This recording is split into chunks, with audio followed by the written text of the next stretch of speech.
नमस्कार सबाइके चले एलाम आबारो एक नतून रेसिपि निये। आज किन्तु बानाबो सम्पूर्ण माने एकदम 100% निरामिष एक पद, सेटा होच्छे निरामिष पटलेर दोरमा बा दोलमा जेटाई बोलुन ना केन। बाड़ीते कोनो छोटोखाटो अनुष्ठान बा बाड़ीते खाওয়ার জন্য एमনি साधारणभावेই किन्तु आपनारा এই পটলের দোরমা বা পটলের দোলমা বানিয়ে নিতে পারেন। এই রকম ভাবে সহজ পদ্ধতিতে বানানোর জন্য এই রেসিপিটা পুরোটা দেখুন, তাহলে কিন্তু আপনারা খুব সহজে বাড়িতে পটলের দোলমা বানিয়ে নিতে পারবেন একদম নিরামিষভাবে।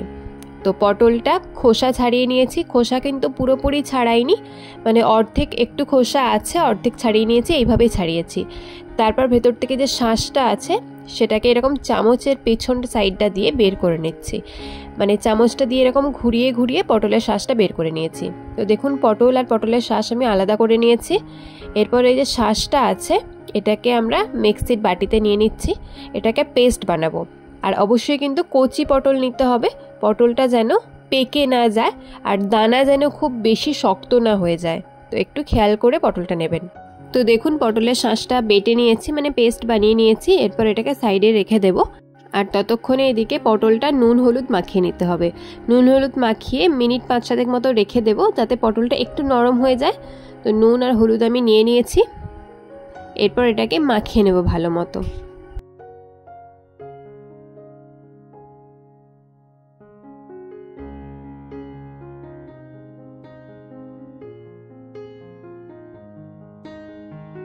পটলে নুন হলুদ মাখানো হয়ে গেছে। এদিকে একটা মশলা বানাতে হবে, তার জন্য কিছু গোটা মশলা নিয়ে নিয়েছি। রয়েছে গোটা জিরে, কয়েকটা কাজু, তারপর রয়েছে মগজদানা আর পোস্ত। তো পোস্ত রয়েছে একদম হাফ চামচ, মগজদানাও হাফ চামচ, কাজু নিয়েছি 5-6টা মতো, আর গোটা জিরে নিয়েছি হাফ চামচ। তো আমি যেহেতু 6টা পটলে করছি তো সেই জন্য আমি মশলাটাও সেই অনুযায়ী নিয়েছি। আর সঙ্গে কিন্তু অবশ্যই আমি 3-4টে মতো কাঁচা লঙ্কা দিয়ে ভালোভাবে একটা পেস্ট বানিয়ে রেখেছি, সব একসাথে একটা পেস্ট বানিয়ে নিয়েছি। আর এইদিকে কড়াইতে তেল দিয়ে দিয়েছি, সর্ষের তেল। তারপর তেলটা গরম হয়ে গেলে পটলগুলোকে দিয়ে উল্টে পাল্টে একটু ভেজে নিতে হবে, পটলের কালারটাও চেঞ্জ হয়ে যাবে আর দেখবেন পটলটা অনেকটা নরমও হয়ে গেছে। আবার যেন পুরোপুরি একদম গলে না যায় সেরকমভাবেই ভাজতে হবে পটলগুলো। তো দেখুন পটলগুলো তুলে নিলাম, নিয়ে এবার ওই তেলের মধ্যে আমরা মানে ভেতরে যে শাঁসটাকে বেটে রেখেছিলাম সেটাকে রেডি করব, মানে পটলের দোলমার পুর রেডি করব। তার জন্য কড়াইতে দিয়ে দিলাম অল্প একটু আদা, গ্রেট করা আদা, আর সঙ্গে অর্ধেক টমেটো কুচিয়ে রেখেছিলাম সেটাও দিয়ে দিলাম। এরপর আদা আর টমেটোটা ভালো করে ভাজতে হবে, টমেটোটা গলে যাওয়া পর্যন্ত আমাদেরকে কিন্তু এটা কন্টিনিউ নাড়িয়ে যেতে হবে, নাহলে আদাটা নিচে লেগে যাবে। এরপর দিয়ে দেব পটলের শাঁসটা যেটা বেটেছিলাম সেটা দিয়ে দেব, দিয়ে ভালো করে এটাকে মিশিয়ে নিতে হবে। তো দেখুন দিয়ে দিয়েছি। এরপর দিয়ে দেবো স্বাদ অনুযায়ী নুন আর চিনি, তারপর দিয়ে দেবো ছানা। তো এখানে আমি 500 গ্রাম দুধের ছানা কাটিয়ে যেটুকু ছানা হয়েছে তার থেকে প্রায় অর্ধেকের একটু বেশি দিয়েছি। নুন চিনিটা আমি আগেই বলে দিয়েছি, অল্প একটু মানে 1 চিমটে দিয়ে দেবো হলুদ গুঁড়ো, দিয়ে ভালো করে এটা ছানা আর মশলাটা মানে ভালো করে মিশিয়ে নেব। ওই ফ্লেমটাকে মিডিয়ামে রেখে মিনিট 2-3 মতো নাড়িয়ে চাড়িয়ে নেব, তাহলেই দেখবো এটা খুব ভালো মতো মিশে গেছে। আর এদিকে কিন্তু পুর আমাদের রেডিও হয়ে গেছে। পুরটা হালকা ঠান্ডা হওয়া পর্যন্ত আমরা অপেক্ষা করব। তারপর এই যে পটল যে ভেজে রেখেছিলাম তো সেই পটল ভাজাগুলোর মধ্যে আমরা এই যে পুরটা ভিতরে দিয়ে দেব। তো এইভাবে একটু আঙুল দিয়ে চিপে চিপে পুরটা আমরা ভেতরে দিয়ে দিতে হবে।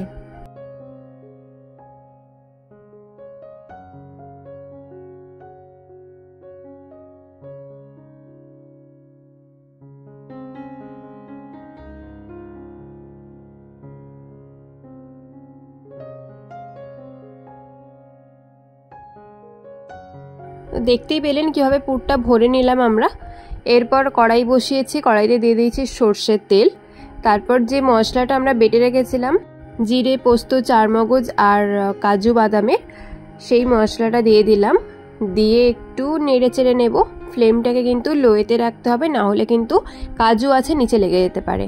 এরপর একটু জল দিয়ে দেবো, দিয়ে ভালো করে মশলাটাকে কষিয়ে নেব যেন কোনো কিছুর কাঁচা গন্ধ না থাকে, মানে পোস্ত জিরে কোনো কাঁচা গন্ধ যেন না থাকে, সেই মতো করে ভালো করে এটাকে নাড়িয়ে চাড়িয়ে নিতে হবে। যখন দেখবো তেলটা একটু ছাড়তে শুরু করেছে তখন দিয়ে দেব টমেটো বাটা। টমেটো পেস্ট বানিয়ে রেখেছিলাম সেটাও দিয়ে দিলাম। এখানে অর্ধেক টমেটো, মানে একটা টমেটোর একটু বড় সাইজের টমেটোর অর্ধেক দিয়েছি। পটলের দোরমার পুরের জন্য আর অর্ধেক এতে দিয়ে দিলাম। এরপর দিয়ে দেবো একে একে রেগুলার গুঁড়ো মশলা, সেটা হচ্ছে হলুদ গুঁড়ো, লঙ্কা গুঁড়ো আর কাশ্মীরি রেড চিলি পাউডার। এতে কিন্তু আর কোনো ধনে গুঁড়ো জিরে গুঁড়ো দেওয়ার প্রয়োজন নেই, কারণ আমরা কিন্তু জিরে অলরেডি বাটা মশলাতে দিয়েছি। দিয়ে তেল যখন ছেড়ে আসবে মশলা থেকে তখন দিয়ে দেবো টক দই। টক দইটা কিন্তু অবশ্যই তেল ছেড়ে গেলে তারপরেই দিতে হবে, না হলে কিন্তু ভালো টেস্ট আসবে না। তো এরপর তেল ছেড়ে গেছিলো, তারপর আমরা টক দইটা ফেটিয়ে রেখেছিলাম, টক দইটা দিয়ে দিলাম। দিয়ে ভালো করে এটাকে নাড়িয়ে চাড়িয়ে নেব। আর টক দইটা দেওয়ার পরে ফ্লেমটাকে মিডিয়ামে রেখে আরও 5 মিনিট মতো কষিয়ে নিয়েছি।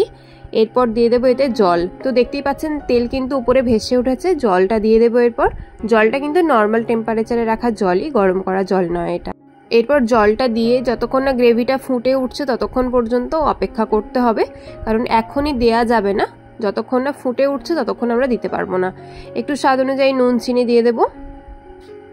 তো গ্রেভি দেখুন ফুটে উঠেছে। এরপর আমরা যে ভেজে রাখা পটলগুলোকে দিয়ে দেব, মানে পুর ভরে রাখা পটল দিয়ে দেব।